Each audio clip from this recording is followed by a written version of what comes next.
Welcome to the Predpool channel. Let's hang out and talk about action figures. I'm just a guy who loves to collect action figures of characters I grew up with. Action figure love, in every shape and size, bringing back memories, making me feel alive. Action figure love, from old to brand new. They're more than toys, the dreams coming true. Searching for rare ones, hunting high and low. Each one tells a story, a tale to show. From superheroes to villains, they're all here. Action figures bringing joy year after year. Hey everyone, welcome back. Thank you for clicking on my video. This is Predpool. So we're doing the end of the year favorite figures. There's a lot of videos out there from different YouTubers from toy collecting community that are doing this time of year, putting their top 10, top 5, top worst figures. So I'm doing my top 10 favorite figures.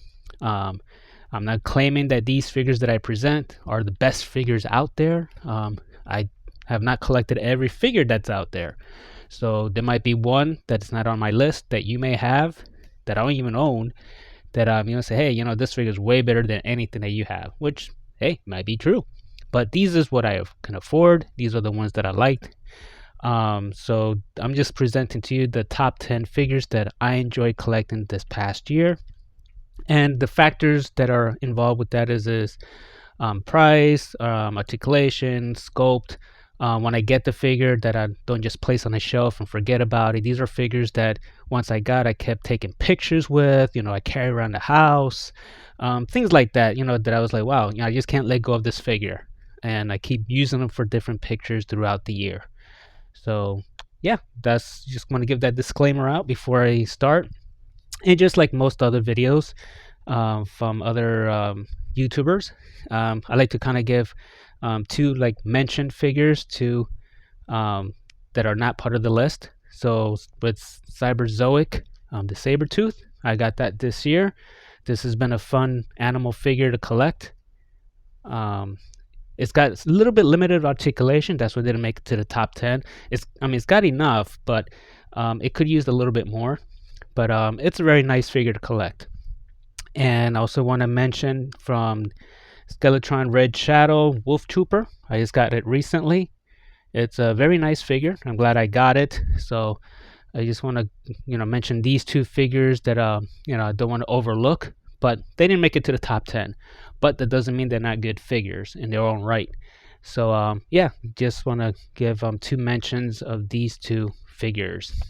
All right, so let's get started with the number 10 figure on my list. So to kick it off, from Boss Fight Studios, Red Sonja. This figure is a very fun figure. I've used it quite a bit on my pictures. She could have been a top 5 contender.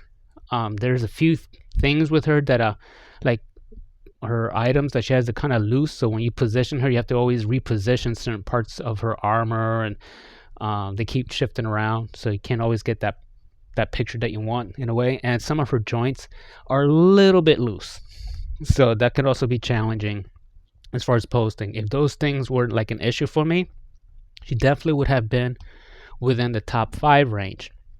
But again, I am glad I have this figure in my collection, and she did make it in the top 10, so that's something worth saying. All right, so now let's move along to number 9 from Lato Toys. Lita, I think was her name. Now forgive me when I'm doing these top 10 figures, some of the names I may mispronounce or may even forget. So I haven't researched, I have a list on it, but she's a fun figure, really nicely painted, really nicely sculpted. Usually when it comes to anamorphic characters, I kind of like more of the warrior, for example, Savage Crucible, Animal Warriors of the Kingdom, that style. This is kind of like the first time I kind of close to more of an anime type character, which I'm not really into too much, but she is a really great figure, and I'm glad to have her in my collection. And she's earned a spot of number 9 as for this year as one of my favorite figures collected. Now let's go to number 8. Number 8 is also a very fun figure. I'm really glad I have her in my collection. This is from Oaktown, female elf. I got the silver one, and there's kind of more of a bluish one out there also with a more yellowish skin color. But a lot of the things that Red Sonja should have is like improved on this figure. She has better articulation. Her armor is like really nicely well. It doesn't shift all over the place. Easy to pose. So if Red Sonja had her qualities, more of her qualities, that would have bumped Red Sonja up. Now, I have fun with this figure, but again, not a top 5, so it's not a character that I'm really have nostalgia or really connected to. But I've used it quite a bit on my pictures also. Alright, let's go to number 7. Number 7 is not so much of a person or a specific character, but I am so glad I got this figure. This is from Fish Toys, and it's a horse, and it's just a beautiful horse. It's got, hair that can move around, and even you can almost say the hair is articulated, and you can make it whether it's running or if it's just, relaxed. It has a wire on the tail. They have like 3 colors, and each colors had 3 versions. I went with the Cladstein, I think that's the way you pronounce Cladstein horse, because those horses tend to be big. So compared to human, this is kind of comparable. I know many have complained that these horses are too big, they're more like 1/10 scale. But if you go with a Clydesdale horse looking like this, you look at actual horses of that genre of that race, you'll see that they are huge horses and they dwarf humans. So this works for me. That's why I got this version of the white one. So, but definitely highly recommend this horse.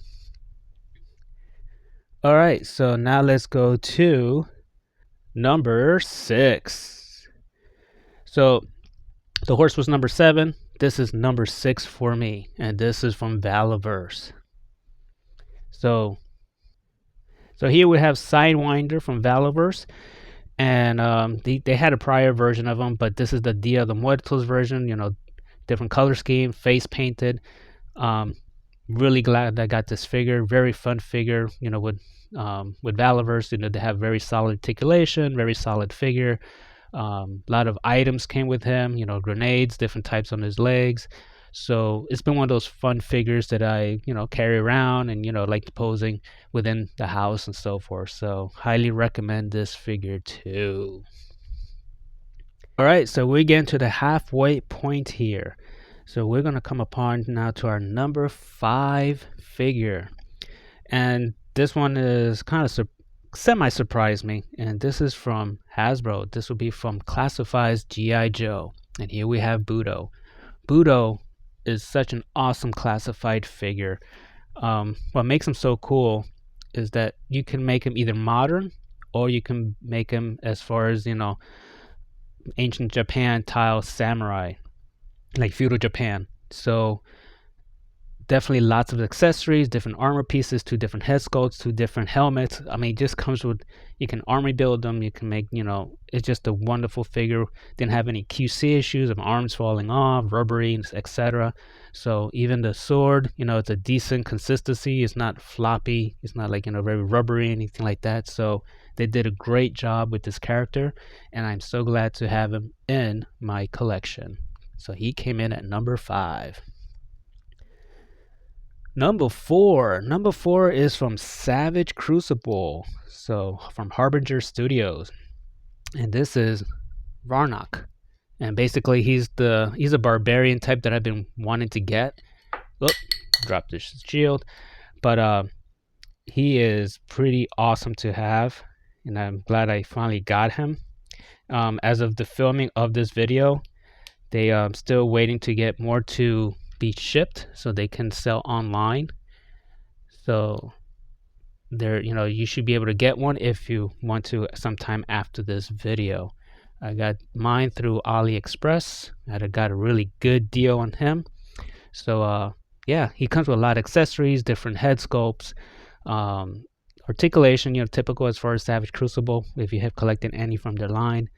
So no QC issues. So yeah, highly recommend. And he came in at number 4. All right, we got to the top three.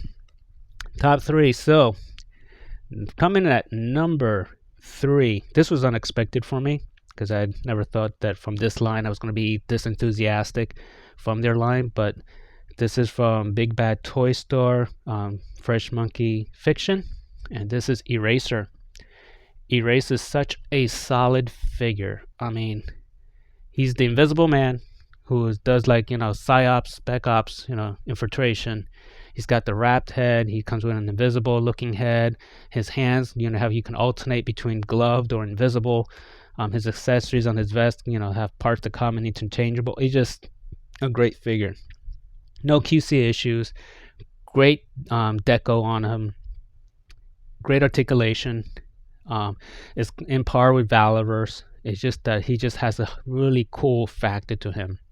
I haven't collected any more from this line yet, but this guy, definitely an awesome figure. So that's why he's at number 3. All right, so now we're coming to number 2. The number 2 figure from my top 10. And this is from Mythic Legion 4 Horsemen. And this is the Barbarian. And now again, another figure that he comes with a lot of accessories. You have different head sculpts, different hairs, 3 types of hairs, different weapons, and you can get the Conan look. And the thing about Mythic Legions, their purpose is to customize. So I've customized, added some accessories, cut a few things off, painted a few parts, and made him my own to be my own Conan. And he's one of my favorite Conans to have in my collection. So he just has this really gritty look, kind of like that. He's not slender. He's more of that chunky, kind of more style of Arnold type Conan, in my opinion. So yeah, this is at number 2. All right, next figure, the number 1 figure. That's one of my favorite for 2025, and this figure is going to be on a lot of people's list. A lot of people are starting to receive this figure, and I've been anticipating this figure ever since it was announced. I want to pre-order it. I've been waiting to get it. Finally got it a few months ago, and this is from X-Ray Gold Hilder. Gold Hilder is such a great figure in sculpt, articulation, accessories. I've been waiting for a Barbarian female for a while. So I know Mythic Legions had kind of their versions, but they didn't quite make the cut for me as sort of oh man, this is awesome. She did. She's just an awesome Barbarian female woman that she kind of reminds me, if you watch Vikings, I know many think of her as one character, but I think of her more if you watch the show again, Vikings. Bjorn's one of her last wives, I forgot her name, but she's the one that swam and drowned and so forth. But she has that look like her for me, so I think she was a cool character in the show. So yeah, that's my number 1 figure that I've enjoyed collecting for 2025. What are your favorite figures that you've collected? That did any of mine are on your list? Do you have any that you recommend? Please comment below. Again, I didn't have access to all the figures out there, so if I don't have one here that you particularly wish was, my apologies. But yeah, I think these figures for me really hit the mark this year as far as for my collecting. So again, thank you for clicking on my video. Please like and subscribe if you haven't done so already. We'll see what next year brings. Let's see what other figures going to start hitting our wallets. What pre-orders will finally show up, whether it be from Kickstarters or from other smaller third-party companies from overseas. Will it affect as far as shipping and so forth? And well, questions still go on. But again, we'll see what happens next year. And again, thank you for watching my video.